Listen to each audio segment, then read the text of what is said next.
The conference room felt like a funeral that morning. Everyone was there, the full executive team, department heads, even some board members. Richard Williams sat at the head of the table with that smug look he gets when he thinks he's about to deliver great news. I straightened my tie and took a deep breath, waiting for him to announce what we'd discussed privately 6 months ago. After 18 years at Cortec Industries, I was finally getting the CTO position. My name is Charles Patterson. I'm 53, divorced father of 2 grown kids, and until that morning, I was Senior VP of Engineering at a mid-sized tech company in Portland. I'd survived the dot-com crash of 2001, the 2008 recession, and every other crisis this industry threw at us. I was the guy they called when systems crashed at 2 a.m. I was the one who trained half the engineers in that building. But life doesn't always follow the script you write in your head. After careful consideration, Richard began, "I'm pleased to announce Justin Williams as our new Chief Technology Officer." The words hit me like a brick to the chest. Justin, his 28-year-old nephew who'd been with the company exactly 8 months. MBA from Wharton, sure, but the kid had never managed more than a coffee order, let alone a critical system failure. I'd watched him fumble through meetings, throwing around buzzwords like digital transformation and agile methodologies without understanding what any of it actually meant in practice. I clapped along with everyone else because that's what you do. You smile, you play the part. But inside, something fundamental shifted. In that moment, I realized I'd been playing by rules that no longer applied. Justin stood up, all confidence, and practiced humility. "I'm excited to bring fresh perspectives and drive our digital transformation initiatives forward," he said. Fresh perspectives. The kid who'd asked me last month if our legacy servers could just be moved to the cloud over a weekend. I'd spent the last 18 years building Cortec's technical infrastructure from the ground up. When I started in 2005, we were a 50-person startup working out of a converted warehouse. I'd personally designed the network architecture that now supported 200 employees and millions in annual revenue. I'd been there for every major upgrade, every security overhaul, every disaster recovery plan. During the dot-com crash, when other companies were folding left and right, I'd kept our costs down by negotiating directly with hardware vendors and implementing open-source solutions that saved us hundreds of thousands. In 2008, when the recession hit and budgets got slashed, I'd managed to maintain system reliability while cutting operational costs by 30%. But apparently none of that mattered when you were competing against the boss's nephew. The meeting dragged on for another 45 minutes. I sat there, nodding at the right moments, taking notes I'd never read. Justin outlined his vision for the technology department. A lot of consultants speak about synergizing our tech stack and leveraging AI for competitive advantage.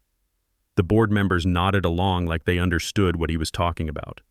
When it finally ended, Ronald Thompson, our retiring CTO, walked over and put his hand on my shoulder.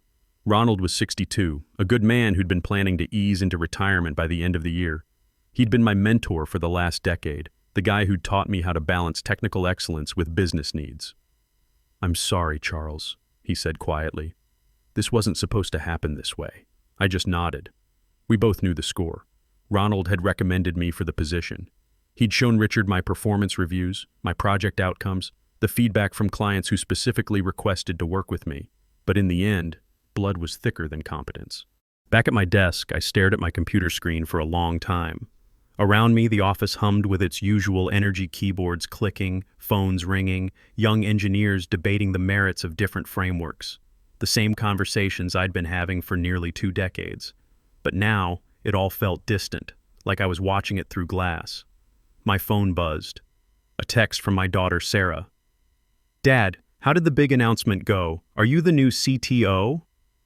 Sarah was 25 now, working in marketing for a startup downtown. She'd been excited about my potential promotion, proud of her old man moving up in the world. What was I supposed to tell her now? That hard work and loyalty meant nothing if you didn't have the right last name? I stared at the text for 5 minutes before typing back. "Things didn't go as expected. I'll call you tonight." My son Kevin called during lunch break. He was a senior at Oregon State, majoring in computer science, stressed about student loans and job prospects after graduation. "Dad," he said, "I know you're busy, but I wanted to thank you again for helping with this semester's tuition. I know money's tight with the divorce and everything." I almost laughed, but not from humor. Tight was an understatement. I'd been carefully managing my finances for years, planning for early retirement around age 60. I had about $400,000 saved up in my 401k decent money, but not enough to retire comfortably without some additional income in my early 60s. The CTO salary bump would have made all the difference, giving me the cushion I needed to transition smoothly into retirement. Now I was looking at another 7 years of the same grind, assuming they even kept me around that long. "Don't worry about the money, Kevin," I told him. "Just focus on your studies. Everything else will work itself out." But even as I said it, I wasn't sure I believed it anymore. That afternoon, I did something I hadn't done in 18 years. I left the office at 4 p.m. I drove home to my small house in Beaverton, poured myself a beer, and sat on my back deck. The Oregon rain was threatening, gray clouds building over the hills. It felt appropriate.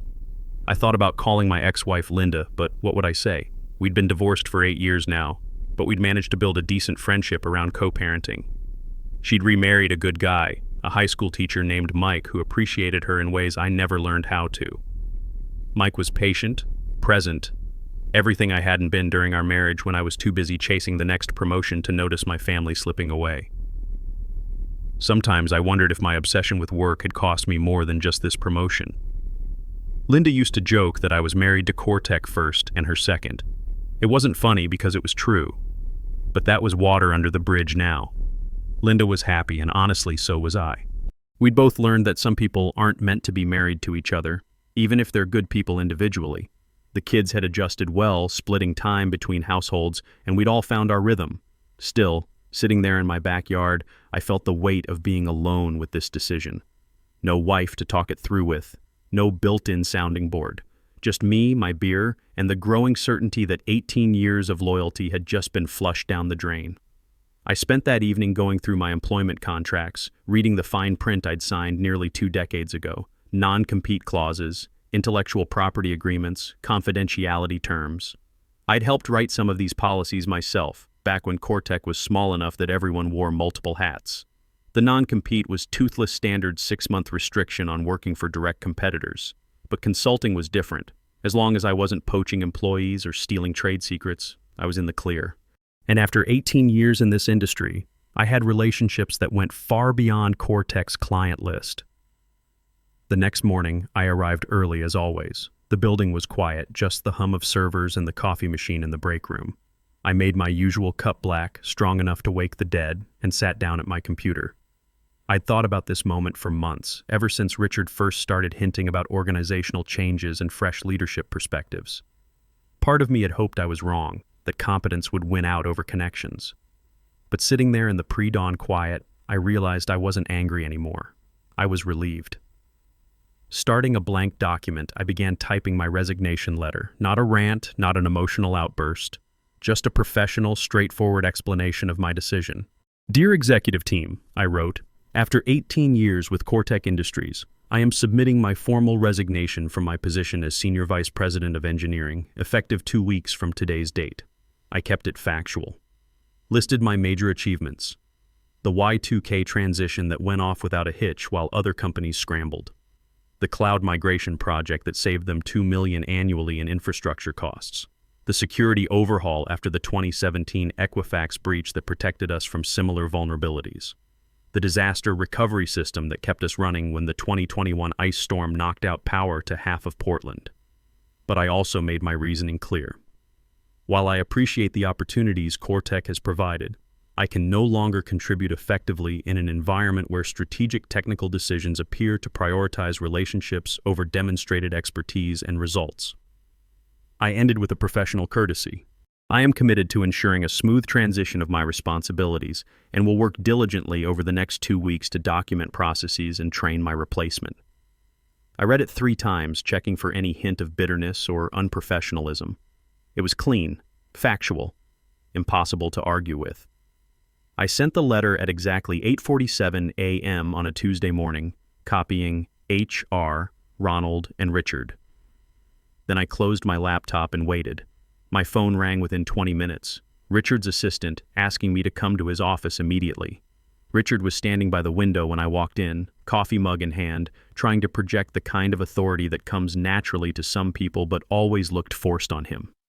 He'd inherited his position when his father retired 5 years ago, and you could still see the imposter syndrome in his eyes during difficult meetings. "What's this about, Charles?" he asked, waving a printout of my resignation letter.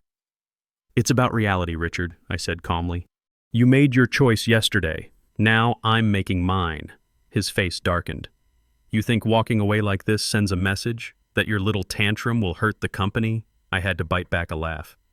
"This isn't a tantrum. This is a business decision. You've made it clear that technical expertise isn't a priority in leadership roles here. I respect that choice, but I can't continue to invest my career in a place that doesn't value what I bring to the table. Let me be very clear about something," he said, leaning forward across his desk. "You have obligations here, non-compete clauses, client relationships that belong to core tech industries. I won't tolerate any attempts to poach our business or our people." "Richard," I said, keeping my voice level, "I have copies of my employment agreements. I know exactly what I can and can't do. But here's something you might want to consider. Those client relationships you're worried about, they're not with core tech industries. They're with the guy who's been solving their problems at 2 a.m. for the last 18 years. I stood up to leave, then turned back.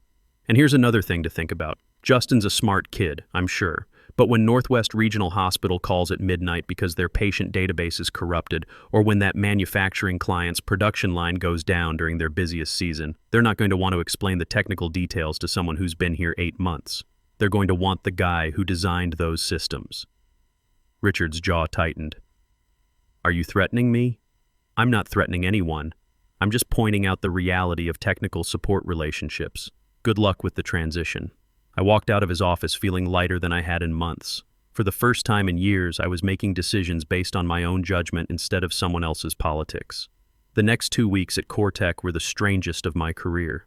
I showed up every morning, did my job, and prepared for my departure, but something fundamental had shifted. I wasn't playing office politics anymore. I wasn't trying to impress anyone or position myself for the next opportunity. I was just finishing what I'd started. Word of my resignation spread quickly through the office. Some people were shocked. Others seemed to understand immediately. Patricia Miller, one of our best senior engineers, stopped by my office the second day. "Charles," she said, closing the door behind her, "I heard about the promotion announcement. I just wanted you to know that half the engineering team is pretty upset about it." "Upset doesn't change anything," I told her. "But I appreciate you saying that. What are your plans?" she asked. "Honestly, I'm not completely sure yet. But for the first time in years, I'm making decisions based on what I want to do, not what the company needs." Patricia nodded. "If you end up consulting, I hope you'll keep me in mind. I've been thinking about making a move myself." That conversation happened a dozen times over the next week. Good people I'd trained and worked with for years, quietly expressing dissatisfaction with the direction things were heading.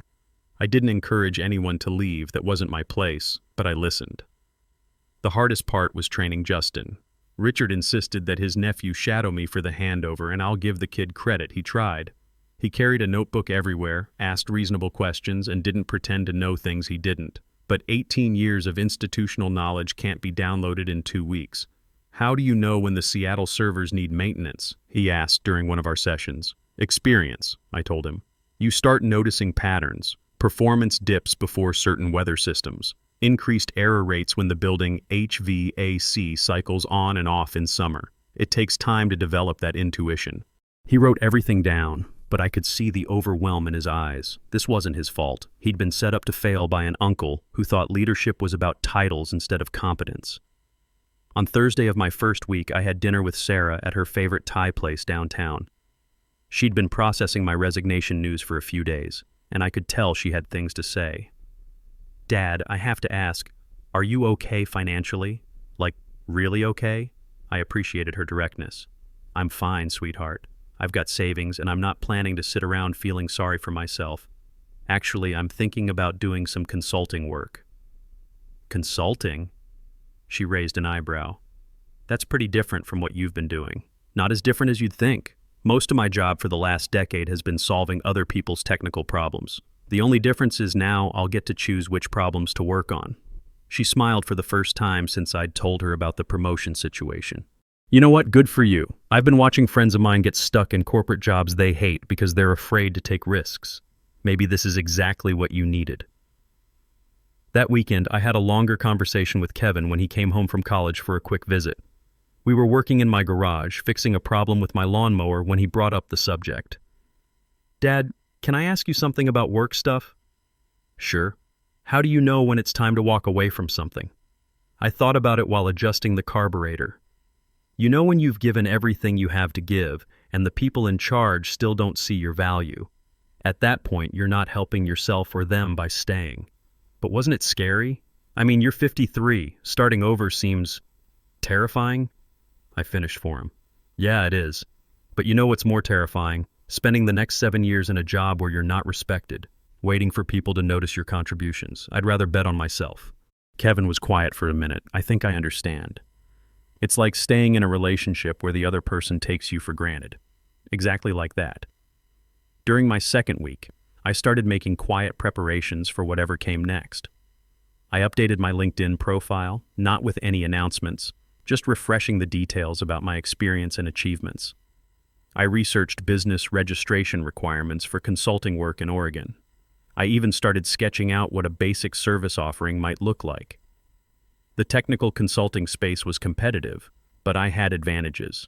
18 years of building relationships in the Portland tech scene, deep expertise in legacy system management, unglamorous work that companies needed but couldn't find easily, and a reputation for solving problems without creating drama.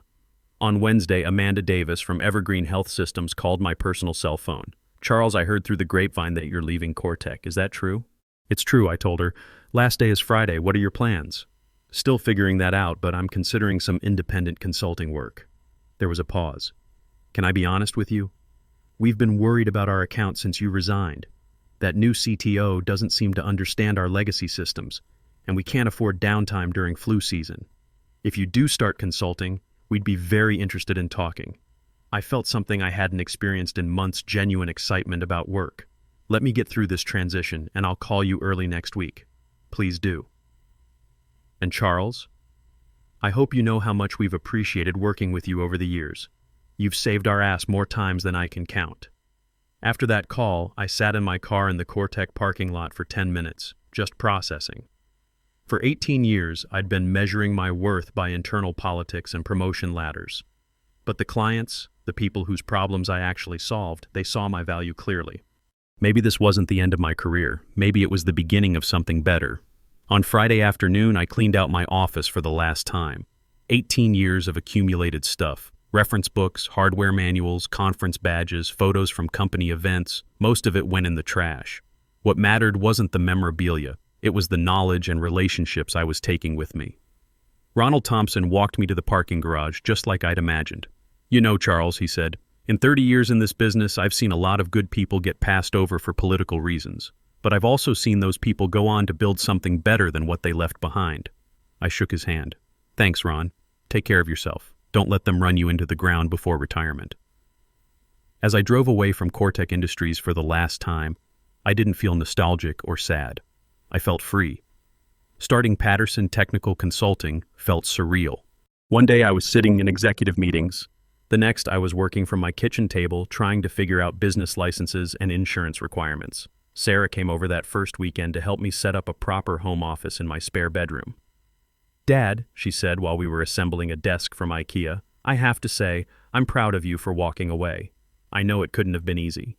I looked at her, smart, confident, building her own marketing career without needing anyone's approval, and realized she understood something I was still learning. You know what the hardest part was, I said? I spent 18 years thinking loyalty went both ways. It took me this long to figure out that sometimes it doesn't. But now you get to build something that's actually yours, she pointed out. That's pretty exciting. The first few months were lean, but not as scary as I'd expected. I reached out to my network carefully, not poaching clients, but letting people know I was available for consulting work. I registered the business, set up a simple website, and got professional liability insurance. The overhead was minimal, just my time and expertise. Amanda Davis became my first official client. Evergreen Health Systems needed help with their infrastructure audit, and she was tired of explaining their legacy systems to consultants who didn't understand healthcare IT requirements. Charles, she said when we signed the contract, I'll be honest, we've been worried since you left Cortec. The new CTO seems like a nice kid, but when he tried to walk us through their disaster recovery recommendations, half of it didn't make sense for our patient data requirements. The contract was for $45,000, not huge money, but enough to cover my mortgage and health insurance while I built the business. More importantly, it was work that mattered, real problems that needed solving, not corporate politics and buzzword presentations. Word spread quietly through my network. Timothy Brown from Redwood Technologies called about 6 weeks later. We'd worked together for 8 years, and he'd always appreciated my straightforward approach to technical challenges. "We heard through the grapevine that you're consulting now," he said. "We've got a critical system migration coming up, and frankly, we don't trust anyone else to handle it. The last consultant we hired spent 3 months trying to convince us to rebuild everything from scratch. We need someone who understands that sometimes the best solution is the simplest one." That contract was worth $60,000 over 4 months. By the end of my first year, I had 3 steady clients and was billing around $150 an hour. Not Silicon Valley money, but enough to support my family and start rebuilding my retirement savings. More importantly, I was sleeping better than I had in years. The news from CoreTech trickled in through Ronald and mutual acquaintances. Justin was struggling. Projects were falling behind schedule. Their biggest client, Northwest Regional Hospital, was asking pointed questions about system reliability after a failed upgrade left their patient records offline for 8 hours. "The board's starting to ask hard questions about recent hiring decisions," Ronald told me during one of our coffee meetings.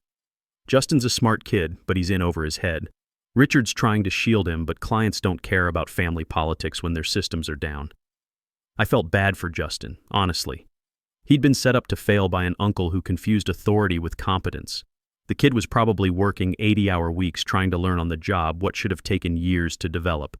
Richard called me once, about 10 months after I'd left. "Charles," he said, "I'm wondering if you might consider coming back. We could discuss a senior consulting role, maybe some equity participation." I was sitting in my home office, looking out at my small garden where I'd finally had time to plant tomatoes that summer. Kevin was visiting for the weekend, and we'd spent the morning working on his resume before his senior year job search. "Richard," I said, "I appreciate the call, but I'm not interested. I'm building something here that I believe in." He tried to argue, mentioned the stability of a regular paycheck, the benefits package, the potential for growth. But I'd already done the math. My consulting income was approaching $180,000 annually. I had complete control over my schedule, and for the first time in decades, I wasn't missing family dinners because of manufactured crises. "The thing is," I told him, "I don't need the security of working for someone else anymore. I've learned that my expertise has value on its own terms." A year later, Sarah got engaged to Michael, a software developer she'd met at a networking event. At their engagement party, she pulled me aside. "Dad, you seem different these days. Happier." I thought about it. "You know, sweetheart, I spent so many years trying to prove I belonged somewhere that didn't really want me. Now I'm working with people who specifically choose to hire me because they value what I bring to the table." Kevin graduated that spring with his computer science degree and 2 job offers. Over dinner after his graduation ceremony, he said something that stuck with me. "Dad, watching you start over at 53 taught me something important. Success isn't about climbing someone else's ladder. It's about knowing when to build your own." These days, I work with companies that need someone who can bridge the gap between old systems and new requirements. I solve problems that younger consultants can't handle because they require institutional memory and pattern recognition that only comes with decades in the field. I speak at conferences about managing technology transitions in established organizations. Last month, Patricia Miller, remember her from CoreTech, reached out about joining Patterson Technical Consulting as a partner. She'd finally gotten fed up with the politics and wanted to work somewhere that valued technical excellence over office maneuvering. "Charles," she said over lunch, "I've been watching what you've built here. This is the kind of company I thought CoreTech was going to be when I started there." Is this the career I planned when I was 30? Not even close. But it's the career I needed at 53. I'm not trying to get rich or disrupt any industries. I'm just using what I've learned over 2 decades to help organizations avoid expensive mistakes. And when clients call with emergencies, I choose whether to answer the phone based on whether I can actually help, not because someone else decides my priorities. The best part isn't the money or the flexibility, though both are meaningful. It's the respect. When I walk into a client meeting now, people listen because they chose to hire me, not because corporate hierarchy says they have to. My expertise has value, because I'm not giving it away for free to people who take it for granted. Sometimes I run into Richard at industry events. He looks older, more stressed. Cortec downsized their Portland office last year and consolidated most operations in Seattle. Justin eventually moved to a startup in San Francisco, probably a better fit for his skills and experience level. But mostly, I don't think about them at all. I'm too busy building something that's actually mine. At 55, I'm finally doing work that feels like it matters, for people who appreciate what I bring to the table. I'm not trying to prove anything to anyone anymore. I'm just showing up, solving problems, and building a legacy that belongs to me, and that's enough. Sometimes the greatest act of loyalty you can show yourself is knowing when to walk away from people who've stopped seeing your worth. Because the respect you've earned quietly, year after year, doesn't disappear when you leave. It follows you wherever you choose to go.